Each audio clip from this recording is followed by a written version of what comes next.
Almost ఒక 500 cases కూడా file చేయడం జరిగింది. విశాఖపట్నం వేరే డిస్ట్రిక్ట్తో పాటు వేరే స్టేట్ అన్నీ కలిసి కన్జ్యూమర్ గ్రీవెన్సెస్ సుమారు 500 కేసెస్ కూడా ఫైల్ చేయడం జరిగింది. 2016 నుంచి మన ఎడ్యుకేషన్ సిస్టమ్ కోసం పోరాటం చేస్తున్నాను. 2016లో మనం చేసిన పోరాటం వల్ల 84 స్కూల్స్ అప్పుడు క్లోజ్ చేయడం జరిగింది. ఆ టైంలో కృష్ణ వర్మ గారు ఇక్కడ డిఓగా ఉండేవాళ్ళు. అన్ఆథరైజ్ స్కూల్స్ వల్ల 84 స్కూల్స్ అప్పుడు వాళ్ళు క్లోజ్ చేశారు.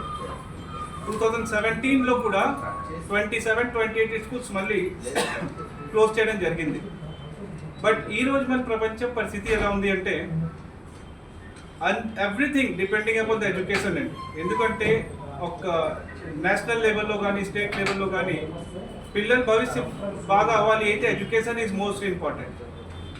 ఎడ్యుకేషన్ ఒక 506 ఇయర్స్ బ్యాక్ మనం వెళ్ళిపోతే దాని పేరు విద్యాలయం ఉండేది, గురుకులు అనేవాళ్ళు. మనం ఈ విద్యా వ్యవస్థ స్టార్ట్ అయినప్పుడు కూడా అండ్ ఈరోజు కూడా ఎవరైనా స్కూల్ కాలేజ్ స్టార్ట్ చేయాలి అనుకుంటే కంపల్సరీగా సొసైటీ రిజిస్ట్రేషన్ ద్వారా వెళ్ళాలి.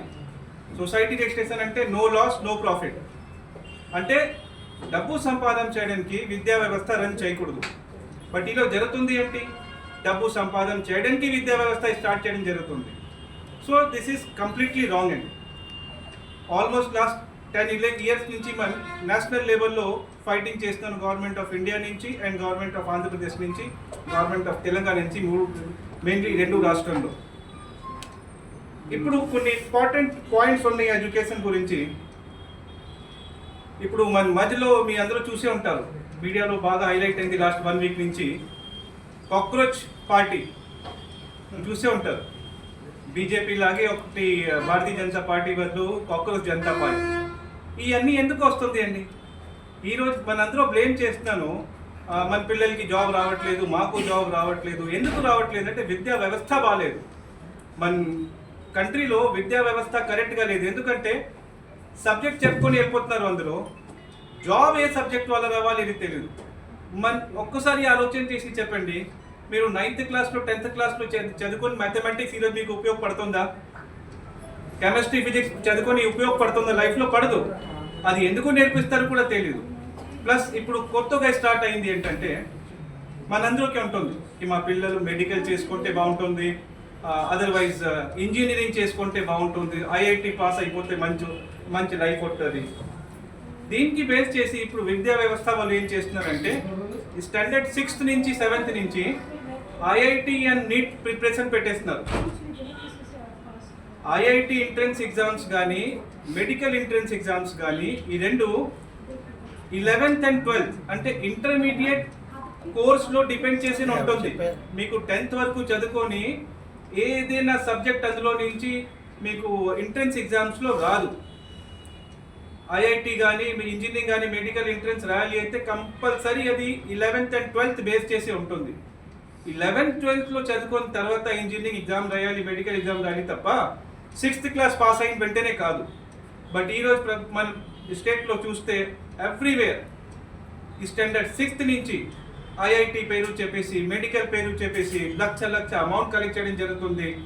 పిల్లలకి టార్చరింగ్ జరుగుతుంది. 6th క్లాస్ అమ్మాయి కానీ 11 years 12 years అండి, వాళ్ళకి వాళ్ళ లైఫ్ కోసం ఏ ఆలోచన ఉంటుంది? వాళ్ళకి ఏం తెలుస్తూ తెలీదు.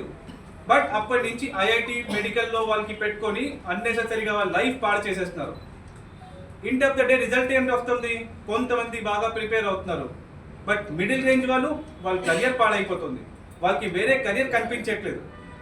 ఇన్ని కెరియర్స్ ఉన్నాయండి, ఆర్ట్స్ చేసుకున్న తర్వాత, కామర్స్ చేసుకున్న తర్వాత, ఈవెన్ సైన్స్లో కూడా ఇంజనీరింగ్ మెడికల్ కాకుండా కూడా బోల్డ్ ఉన్నాయి. ఇప్పుడు సైంటిస్ట్ అవ్వాలి అంటే ఇంజనీరింగ్ చేయ అవసరం లేదు, రకరకాల కెరియర్స్ ఉన్నాయి. బట్ మెయిన్లీ స్కూల్స్ వాళ్ళు ఏం చేస్తారు, వాళ్ళకి ఎక్కువ డబ్బు కావాలి కాబట్టి పేరెంట్స్కి మోటివేట్ చేసి, బ్లాక్మెయిల్ చేసి, పిల్లలకి మోటివేట్ చేసి 6th నుంచి 7th నుంచి ఐఐటి మెడికల్ ప్రిపరేషన్ పెట్టేస్తున్నారు. అది ఇమ్మీడియట్ బేసిస్లో ఎవ్రీవేర్ ఇన్ ఆంధ్రప్రదేశ్ స్టాప్ అవ్వాలి. ఎందుకంటే దానివల్ల ఏమవుతుంది అంటే 11th వరకు 12th వరకు పిల్లలు చదువుకున్న తర్వాత వాళ్ళకి నచ్చిన కోర్స్ వాళ్ళకి రాలేకపోతే వాళ్ళు సూసైడ్ అటెంప్ట్ చేసుకుంటున్నారు.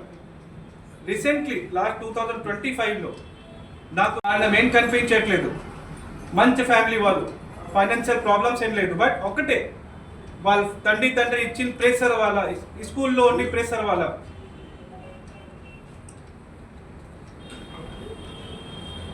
తండ్రి అంటున్నారు, టీచర్స్ అంటున్నారు ఐఐటి కావాలి, మెడికల్ చేయాలి, వాళ్ళ బ్రెయిన్ స్థాయి ఏది కాదు. ప్లస్ ఏంటుంటుంది, ఈ ఐఐటి మెడికల్ వల్ల ఈ స్పోర్ట్స్ జీరో అయిపోతుంది. మార్నింగ్ 8 o'clock స్కూల్ వెళ్ళాలి పిల్లలు, ఈవినింగ్ 6 వరకు 7 వరకు స్కూల్లో కంటిన్యూ చదువుకోవాలి. కామన్ సెన్స్ పోతుంది పిల్లలకి, బయట ఏ విధంగా బతుకోవాలి వాళ్ళకి అర్థం కావట్లేదు. ఐఐటి మెడికల్ అయిపోతే మంచిది. ఎంతమందికి అవుతుంది? లక్షల్లో ఒక 10-15 మంది ఐఐటి క్లియర్ చేసుకుంటారు, లక్షల్లో ఒక 50 మంది మెడికల్ చేసుకుని డాక్టర్గా తయారవుతున్నారు. మిగతా పిల్లల పరిస్థితి ఏంటి? సో నా రిక్వెస్ట్ ఏంటంటే ఈరోజు గవర్నమెంట్ ఆఫ్ ఆంధ్రప్రదేశ్ నుంచి ఇమ్మీడియట్ బేసిస్లో ఐఐటి మెడికల్ ప్రిపరేషన్ ఈ స్కూల్ లెవెల్లో ఇమ్మీడియట్గా స్టాప్ చేయాలి. ప్రాణం కాపాడని పిల్లలది అయితే ఐఐటి మెడికల్ కానీ వేరే ఎంట్రన్స్ కానీ వాళ్ళకి పెట్టకూడదు. వాళ్ళకి రోజు ఒక 2 hours 3 hours ఆడుకోవడానికి ప్లేస్ ఉండాలి. వాళ్ళు క్రికెట్ కానీ, వాలీబాల్ కానీ, ఖోఖో కానీ, కబడ్డీ కానీ వాళ్ళకి ఇష్టం స్పోర్ట్స్లో వాళ్ళు ఉంటే కొద్దిగా బ్రెయిన్ షార్ప్ అవుతుంది. బ్రెయిన్ షార్ప్ ఉంటే ఆటోమేటిక్గా చదువుకోవడానికి ఈజీ అవుతుంది.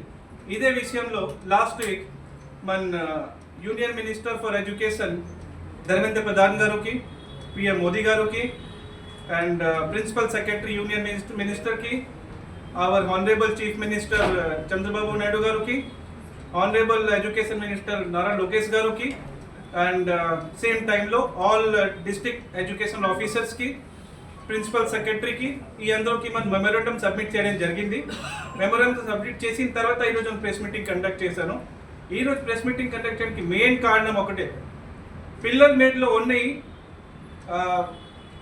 టార్చరింగ్ వాళ్ళకి మనం స్టాప్ చేస్తే ఒక మంచి భవిష్యం వాళ్ళకి ఉంటుంది. ఈరోజు జెన్జీ వస్తుంది, వేరే వస్తుంది, జాబ్ ఎవరికి రావట్లేదు. జాబ్ ఎందుకు రావట్లేదు? This is not the failure of one government. 1947 మనకి ఇండిపెండెన్స్ వచ్చిన తర్వాత నుంచి ఎన్ని గవర్నమెంట్ వచ్చింది, ఎన్ని గవర్నమెంట్ వెళ్ళిపోయింది. సో గవర్నమెంట్తో మనకి ప్రాబ్లం కాదు, గవర్నమెంట్ పాలసీ చేంజ్ అవ్వాలి. ఎందుకంటే ఇప్పుడు మన టీడీపీ గవర్నమెంట్కి బ్లేమ్ చేస్తే వైఎస్సీపీ ఏం చేసింది, వాళ్ళకి బ్లేమ్ చేస్తే కాంగ్రెస్ ఏం చేసింది. So we are not against to any government, we are against to the policy of education. కంపల్సరీగా ఎడ్యుకేషన్ పాలసీలో మార్పు రావాలి. 100% పిల్లలకి తక్కువ టైమింగ్స్ ఉండాలి. ఇప్పుడు మీరు ఢిల్లీ, ముంబై లాగా, బెంగళూరు లాగా సిటీస్లో వెళ్తే పిల్లలకి స్కూల్ 6 hours అండి. యాజ్ పర్ సిబిఎస్ఈ రూల్స్ పరంగా ఈ school can not be run more than 6 hours for student. మన ఆంధ్రప్రదేశ్లో ఏంటవుతుంది, 10 hours 12 hours స్కూల్ రన్ చేస్తున్నారు. ఎవరి కోసం రన్ చేస్తున్నారు వాళ్ళు 12 hours స్కూల్స్ అండి? గవర్నమెంటే 6 hours చెప్పింది, మళ్ళీ మీరు 12 hours స్కూల్ తీసుకుంటే మీకు ఎవరు రెస్పాన్సిబిలిటీ ఇచ్చారు? These are the questions arising in front of the government. Why they are not following the CBSE rules and educations? And సిటీలో మీరు రోజు బయట ఉంటారు ప్రెస్ మీటింగ్స్లో, మీరు సిటీలో ఒక చిన్న సర్వే చేసేస్తే మీకు ఐడియా వస్తుంది సార్. లేకపోతే సర్వే చేసే రిపోర్ట్ కూడా మనే ఇస్తాను. 90% ఈ స్కూల్స్ ఈ స్టేట్ సిలబస్ ఉంది, affiliated by state government Andhra Pradesh. But CBSE punch line use చేసుకొని వాళ్ళ మదర్ ఫాదర్తో అడ్మిషన్ టైంలో సిబిఎస్ఈ కరికులం చెప్పేసి, సిబిఎస్ఈ అఫిలియేషన్ చెప్పేసి లంసమ్ అమౌంట్ కలెక్ట్ చేయడం జరుగుతుంది. ఏదైనా స్కూల్కి ఎవరైనా వెళ్తే 1.5 acre ల్యాండ్ ఈ స్కూల్లో కనిపించట్లేదు అయితే అది సిబిఎస్ఈ కాదు. ఒక 4-5 ఫ్లోర్ బిల్డింగ్ కట్టేస్తే హోటల్ లాగా, అపార్ట్మెంట్ లాగా, అది సిబిఎస్ఈ కాదు. సిబిఎస్ఈ నార్మ్స్ వేరే ఉంటుంది. సిటీలో కొన్ని సిబిఎస్ఈ ఐసీసీ స్కూల్స్ ఉన్నాయి. బట్ ఏ స్కూల్కి వెళ్ళిపోయినా, నేను స్కూల్ పేరు చెప్పకూడదు, అన్నెసెసరీగా we not against to their brand, అందరూ సిబిఎస్ఈ చెప్పేసి జనాలకి మోసం చేస్తున్నారు. అండ్ సిబిఎస్ఈ నార్మ్స్ పరంగా వెళ్తే ఓన్లీ 6 hours స్కూల్ టైమింగ్స్ అండి. 6 hours తర్వాత వాళ్ళ స్కూల్ రన్ చేయకూడదు. ఈ స్కూల్స్లో బిఎడ్ క్వాలిఫైడ్ టీచర్స్ ఉండాలి. ఈరోజు మన పరిస్థితి ఎలా ఉంది అంటే 70% బిఏ చేసిన కానీ, ఇంటర్మీడియట్ చేసిన కానీ టీచర్స్ రన్ చేస్తున్నారు ఈ స్కూల్. కొంతమంది వాళ్ళు గవర్నమెంట్కి చూపించడానికి బిఎడ్ పెట్టేస్తున్నారు. సో ఇవన్నీ ప్రాబ్లమ్స్ జరుగుతుంది. ఇవన్నీ మనం చెప్పాలి అంటే కరప్షన్ ఇన్ ఎడ్యుకేషన్ సిస్టమ్ అండి. సో ఎడ్యుకేషన్ సిస్టమ్ నుంచి కరప్షన్ బయటకు వెళ్ళిపోతే మన రాష్ట్రం కానీ, ప్రపంచం కానీ హ్యాపీగా ఉంటుంది. పిల్లలకి ఎగ్జామ్స్ కు టెన్షన్ ఎక్కువ అవుతుంది, సూసైడ్ కేసెస్ పెరుగుతుంది. ఈ ఇమ్మీడియట్ బేసిస్లో ఐఐటి మెడికల్ కానీ ఎంట్రన్స్ ఎగ్జామ్స్ కానీ స్టాండర్డ్ 6, 7, 8, 9 ఈ 4 క్లాసెస్కి అయితే ఇమ్మీడియట్ బేసిస్లో స్టాప్ అవ్వాలి. మన గవర్నమెంట్ అదే డిమాండ్ చేశాను.